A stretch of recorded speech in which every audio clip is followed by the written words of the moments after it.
This conference will now be recorded. So last class we have started about this. We have defined this method syntax. What is exact syntax of method? So after that, we discussed some what we call access modifiers in detail about this method syntax. Access modifiers, parameter list, and throws keyword. These things we have discussed, right? And even we have discussed some combination. So if you're defining some access modifiers, we have discussed about we're having some couple of access modifiers here. So whenever if you're going with some combination, means static plus final, or maybe some static with synchronized, right? So whenever if you're going with combinations, which combination is valid, so this thing we discuss. And then we discussed about throws keyword, what is the importance of throws keyword, and in detail we're going to discuss about exception handling. So throws keyword is mainly for, so whenever if you want to throw an exception in a particular method, so we are going with the keyword called as a throws. Okay, so and even from the throws keyword, you can use, you can throw exceptions, one or two, or it depends upon you. So if you want to throw multiple exceptions by using throws keyword, so it is possible here. Okay, how to define multiple exceptions by using a throws keyword? These things in detail discussion is going to be happen on exception handling. Okay, these things we discussed. So now here we can go further related to the methods concept. What are the concepts we are having?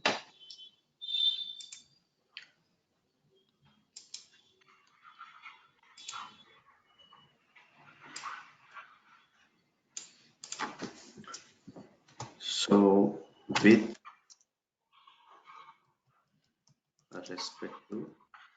respect to the object state insertion and retrieval,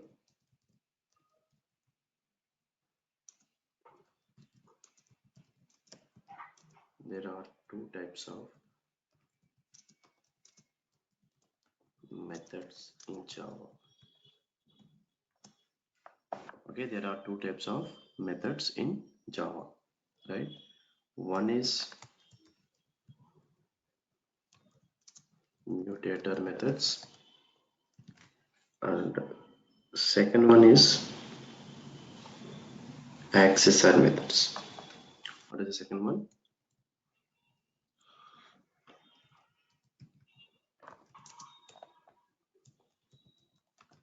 Accessor methods.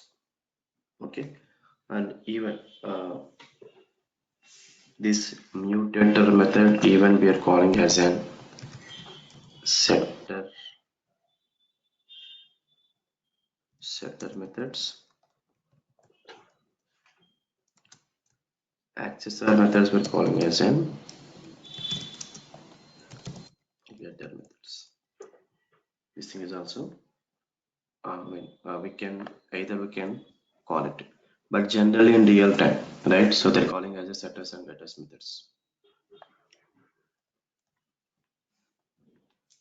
So now here,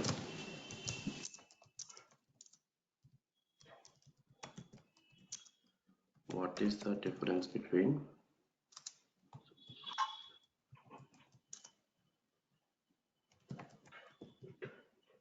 mutator methods and accessor methods? What is the difference between mutator methods and accessor methods? First one,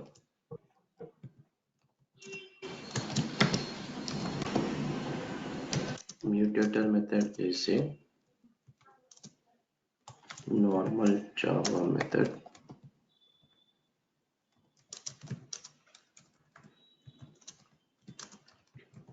It can be used to set or modify data on the object.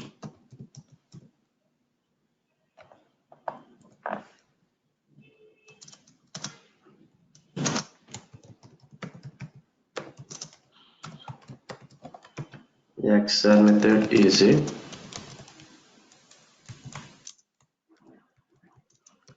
normal Java method. It can be used to get the data from the object. Okay, what is exactly set and what is exactly get? Okay, we're going to discuss. Just you need to have a small thing. And currently, you can assume it as, so whenever if you're going for setter methods or a mutator methods, just it is going to set some value. Okay, so just is going to set some value means, but suppose here I am defining int a is equal to 10, right? Int a is equal to 10. But in real time, so they will not define like this. In real time, they will not define like this. So this type of defining, okay, this type of defining, they're calling as a static value, not a static variable. Okay, this type of defining, they're calling as a static value. But in real time, everything is a dynamic. So if, for suppose if I given some value as a, I mean a value as a 10 I have given, right? So once if we given some a value is 10, so this variable it is bounded for that value only. But suppose at front end I'm giving some 100 value or maybe some 1000 value. So this value, whatever the value in which I'm typing at front end, right? It is a dynamic. But suppose whenever if you're logging into Gmail, right? Gmail is giving some instead of Gmail is defined like this. But suppose string mail ID equal to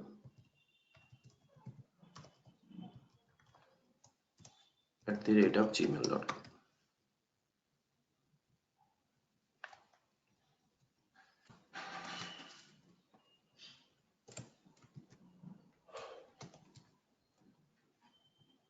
If Gmail is defined, use mail ID as like this means, okay, so that application is going to access only by me. Nobody will access because I have given as a static value. But Gmail is accepting, right, each and every value. I mean, each and every value means whoever want to log in within their Gmail accounts, they are accepting. Means it is not a static value. It is accepting from front end. Okay, then nothing but what is exactly dynamic. So now here instead of defining as a static value, now if you want to make it as a dynamic, then we need to go for a setter methods in which we are using in real time. Okay,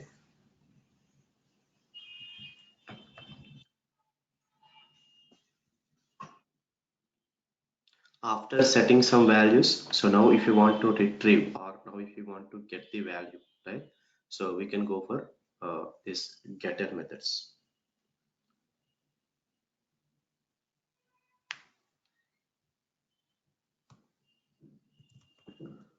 All setter methods, so they're following a convention that is nothing but set followed by some method name, followed by some method name. Okay, and even if you go for getter,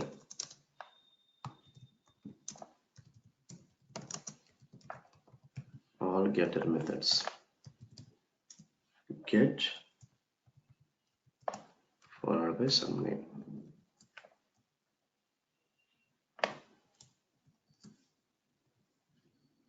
Okay, so if a class,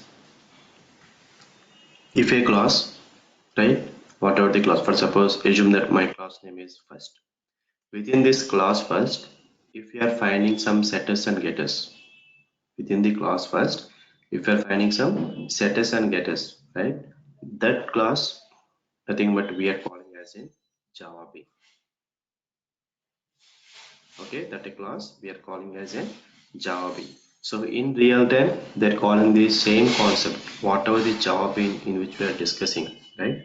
That concept they're calling as in DTO, data transfer object, or framework level, they're calling as a model. Anything is fine. Core Java point of view, they're calling as a Java bean. In real time, the same concept we're implementing, they're calling as a DTO, data transfer object. Framework level, they're calling as a model. Anything is fine. Okay, but generally they will call as a DTO. So note point, if we find any class is having both setters and getters methods, both setters and getters methods that respect to class,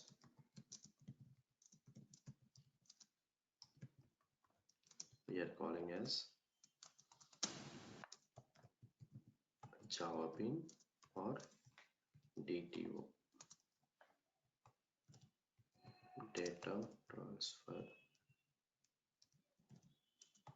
object, data transfer object, or even we can mention this statement as well. Okay,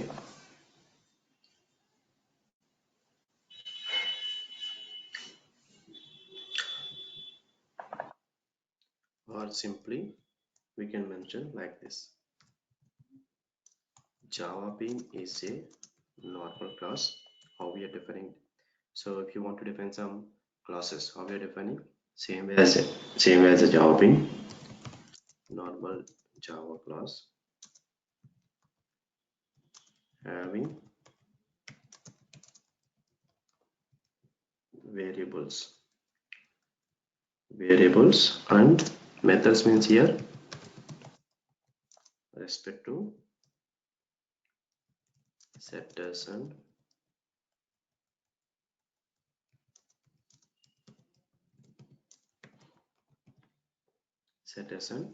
getters methods. Very simple. Okay. So this point is important.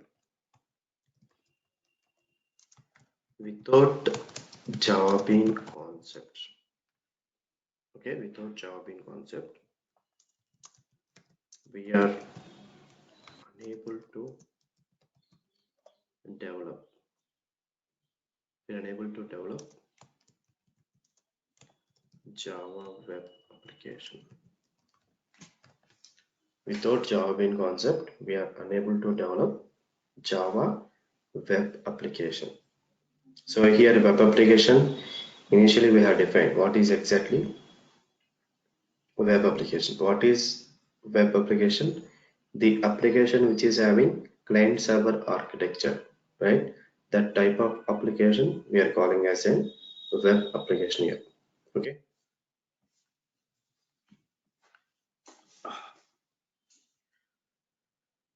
So now without this concept, without what are the concepts which we are discussing, I mean Java bean or DTO. So without this concept, we are unable to design web application. I mean, I am talking about real time, not whatever the semi projects or mini projects what we are doing. That thing we can achieve by simple requirements.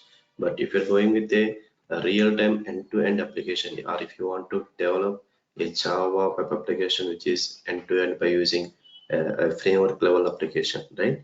So compulsory we require this concept Java bean. So without this, we don't able to design. So why we require this concept first of all, or framework level, how they are implementing? Just I will represent with some diagram so that you can get some more awareness on this. Okay, let me represent it. This conference will now be recorded. So we have defined one statement, right? Without Java bean, right? We are unable to design or develop Java web application.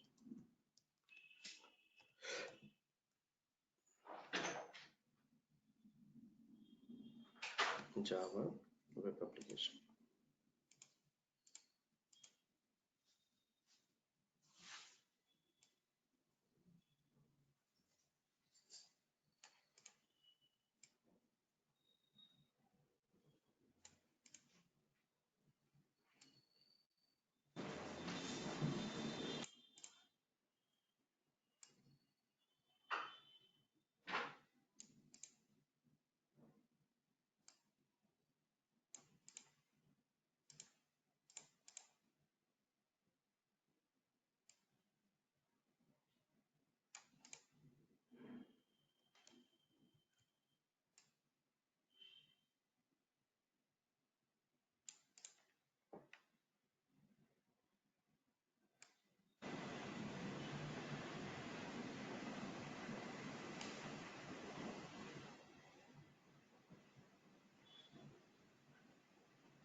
So here, this is the framework level implementation or framework level flow. Okay, from front end to back end. So here my requirement is I'm having a two requirements. So one is, so once if I given some values for each and every field, once if I click on the save, these values just I need to save to a database, I mean SQL databases. And once the values are saved, which is the values in which it is already saved inside of SQL database.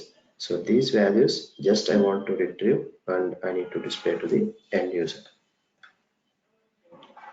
Okay. So now here we're having some controller service IMPL, DUO IMPL. So within this DUO IMPL, how Java application has to communicate to a database. For suppose, let us assume I want to communicate with this MySQL. So for this, I mean, I mean, we need to write a piece of code. So how this Java application has to communicate to MySQL. So that piece of code we need to write it here, and it is some business logic, and this controller usually it is nothing but a request and response. So now here, for suppose I have given some values for each and every field. Once I click on this here, so these values, what are the values in which I am giving or in which it is already given. So these values, how these values are passing from this front end to a database. I mean, it is anyway, between this front end and back end, here we're having some couple of layers, or otherwise how these values are passing or transferring from one layer to other layer, and finally it is saved to a database. So the values, how these values are transferred or how it is passed from front end to back end, so by using a concept called as job in only. So without this concept, right? So we are unable to pass the values from front end to back end or from one layer to other layer within the framework plan. So without this concept. So here I have given some values, right? So first of all, I need to set the values by using setter methods, right? By using setters methods, I want to set the values. Finally, where I need to save in MySQL database. So within this DOIM pair, right? So by using getters methods, I need to get the values, and finally it will save to MySQL. So, and what are the values in which it is already saved in MySQL. So now I want to get the values, or now I want to retrieve the values by using getter methods, and finally I will display to the end user. Okay, so without these setters and getters, right, we are unable to save, or be unable to retrieve. That is the reason, if you want to save the values, we need to use some setter methods. If you want to retrieve the values, we can go with a getter methods here. Okay, the same implementation, same level of implementation we are doing in our real time. I mean, what are the flow which I'm explaining. So, but maybe within this flow, they can add some more, maybe some new technology as well. It depends. But if you want to save and if you wanted to compulsory, we need to use the Java Bean concept or a DDO. That is the reason even these values are passing or these values are transferring from the front end to back end. So that is the reason even they're calling as a DTO, nothing but data transfer object. Okay. So is this fine, all of you?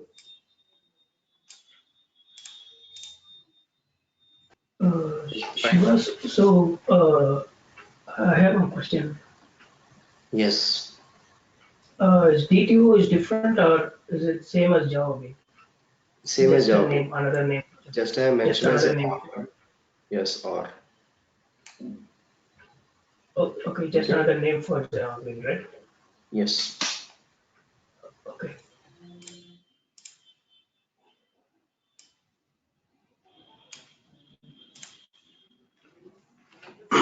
Okay.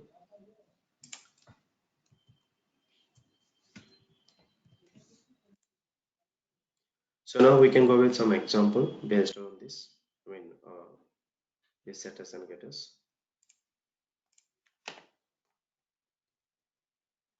So now here, if you observe, I have taken my class name as an employee. So within that employee, I have taken three variable names. So nothing but employee number, employee name, and ESA. And for this each and every variable, if you observe carefully, for each and every variable, I have defined one setter and one getter. So compulsory. So once if you define a variable means each variable should have one setter and one getter method. If you observe, if you observe for employee number, this is the setter method, and this is the getter method. Okay, this is the setter method and this is the getter method here. Okay. So now here I have created a one more class. There is nothing but a test 3. So if you want to execute or if you want to get some output within our Java programming, compulsory we need to define this method, which is a predefined method, public static void main string args. So why we need to define this method, right? So because, so I have mentioned you one software, nothing but a JVM, Java Virtual Machine. Java Virtual Machine is going to recognize from this method only. So why means, for suppose even if you're writing some 1,000 lines of code or maybe some 5,000 lines of code, so JVM no need to worry about these things. So JVM will start execution. So where it is going to start the execution of a program, or where it is going to recognize this is a Java program and we need to do further means by using this method only, public static void main. So from this method, so it is going to be, I mean, it is going to go for the remaining piece of code as well. So within that piece of code, it will check the syntactical errors or everything is it is based on, I mean, for suppose if you're defining some if condition, so if syntax is correct or not, or if you're defining some for loop, so is the syntax is correct or not. This all the uh, checking is done while whenever if you're doing the compilation code, I mean whenever if you're executing the compile command. Once this compilation is done, so then it's go for execution. So in the execution time only, based upon the data type, so it is going to allocate some memory for this respective program, right? Okay, so now here if you observe, I have created one more class with the name as test3. Okay, so now here I have created an object for employee. So generally how we are creating an object, if you observe the basic syntax, so class name, a reference variable name equal to new class name. So like this we are creating, right? So here if you observe, my class name is here employee, right? So now, and after that I have given my reference variable with some name as e, followed by new keyword and followed by employee again. Okay, like this we can create an object for a particular class. Okay, and now it is question for you. So now here these methods, whether it is a static method or instance methods, all of you.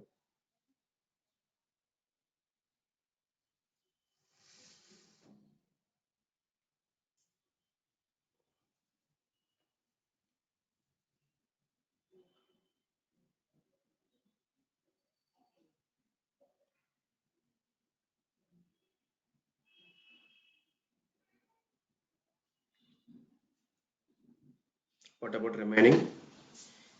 Is these methods are static or instance methods here, all of you?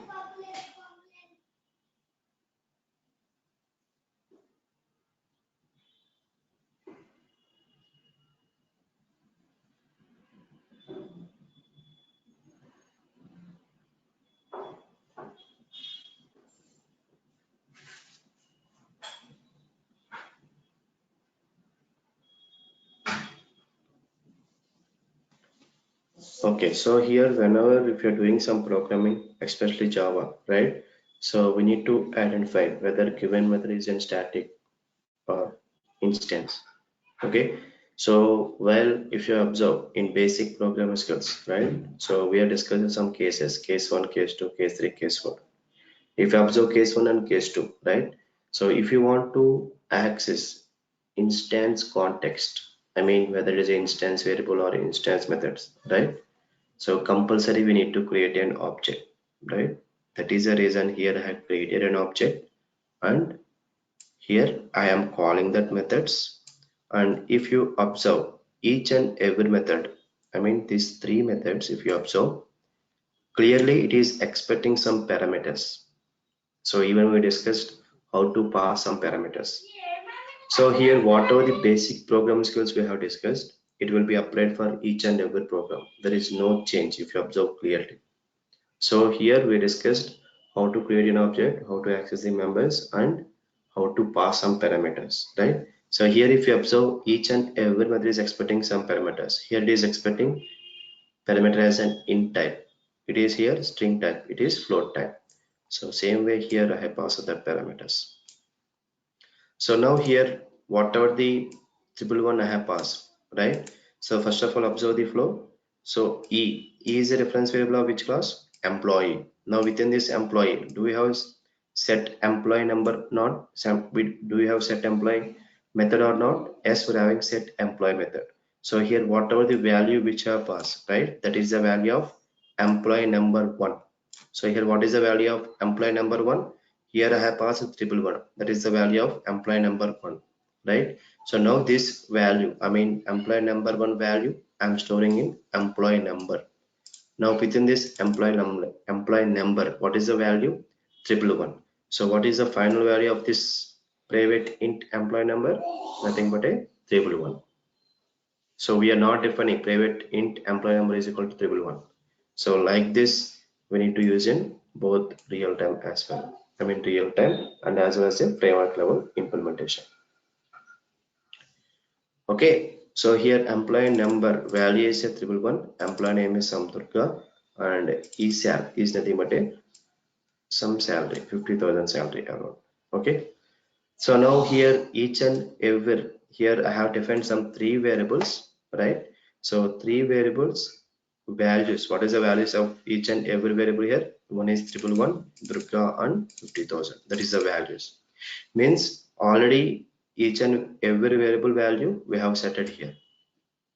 So now I want to get this value. Okay, so if you want to get the value, right, what we are using the concept getter methods, right? See here, e dot get employee number, e dot get e name, and e dot get e cell. So by using setters method, we are setting some values, and by using getter methods, whatever the values in which it is already setted in the respective variable names, right? That values we are getting by using a getter methods here.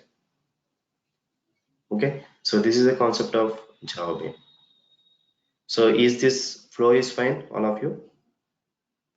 And what are the flow which I have explained you? Sure. In the set employee number method, we are passing into variable enum1. So eno, that whatever we declared private int can be same, or you declared as enum1 just for our understanding. No. Here you can define any name. And can it be enum again, eno? Yes. I mean, you Okay. mean to say like this? Eno equal to eno. This way? Yeah, I change the set eno for int eno. You mean to say like this? Yeah, yeah. In the Here now. uh, in the previous line number six, int eno.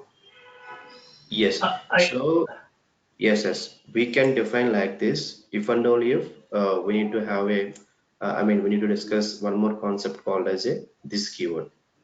So like this, you need to define. Okay. okay. So why we are defining like this means only one reason.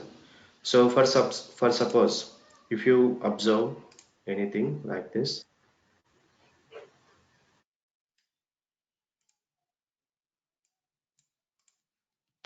void m1 some int a.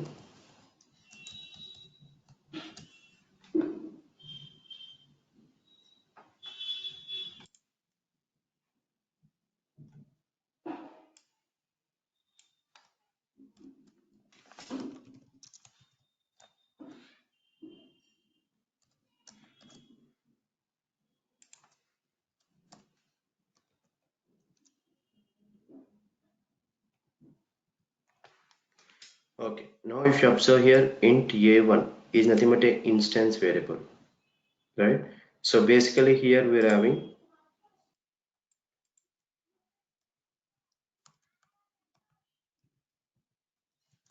instance variable, which you know, static variable, which you know. One more thing is we're having local variable. Okay, so here if you observe here int a1, nothing but we can call it as an instance variable, and which can be accessed, okay, throughout the class. For suppose here I have defined some int a, right? Here I have defined private int a, like this if I define, right? So this value it can be accessed entire about this class within this employee complete. So here open braces and close the braces is there. So within this braces we can access int a. But what about this int a, this one? So this one we are able to access, it is boundary of this method, or we can say that within this body and implementation part only we are able to access. Okay, so here if I'm storing like this, a1 is equal to a, so here it is not a problem. But here whenever I am writing this statement, what you are expecting, if you are writing a statement like this, so here what is the problem is JVM is getting some ambiguity problem. Means JVM is going to, JVM is getting ambiguity means confusion. JVM is getting some confusion. So here JVM was unable to recognize which variable is instance variable or which variable is a local variable. Okay, which variable is a instance variable or which variable is a local variable. So in order to, remove this ambiguity problem, what are the problem which is faced by JVM, right? So we are using a one more concept called as a this. This is a Java keyword. One more keyword called as a this. So whenever once if you are defining like this dot a is equal to a, right? So now this dot a is nothing but it is going to recognize it is an instance variable, and this a it is going to recognize a local variable. Is it fine? So this concept we're going to discuss later. Within the oops only we have a concept is there. So this keyword and the program also we're having. So where in that concept we're going to discuss. So what is exactly this keyword? When we need to this keyword, how many ways we can implement this keyword? This all these things. So is it fine, Abdul? Yes, thanks. Yes. Anything? Any of you having any doubts?